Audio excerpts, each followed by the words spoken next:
mas epektibong estratehiya kontra illegal na droga sinasapinal na ng PNP. Mark Macalala, detalye.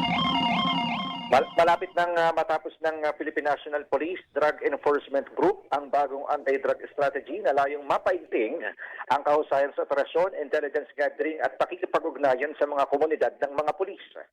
Ayon kay PNP Chief Police General Romel Marbil, kasunod ng direktiba ni Pangulong Bongbong Marcos na paigtingin ang kampanya laban sa illegal na droga sa pamamagitan ng pagtugis hindi lamang sa mga malalaking sindikato kundi maging sa mga street level na sangkot, nagsasagawa ng mas maigting na hakbang ang PNP para palawakin ang saklaw at lalim ng operasyon kontra illegal na droga sa bansa.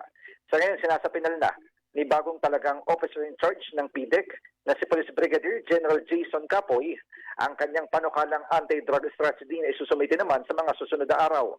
Pahayag pa ni Marbil, bagaman ang PIDEA ang pangunahing ahensya sa kampanya ng pamahalaan laban sa droga, mas pinagtibay nila ang koordinasyon at pakikipagtulungan sa PIDEA upang masigurong mas malawak ang epekto ng operasyon sa ground level. Ang inyong kapuso Mark Macalala ng GMA, Super Radio, TCWB, dapat totoo. Super Balita sa Tanghali, Nationwide!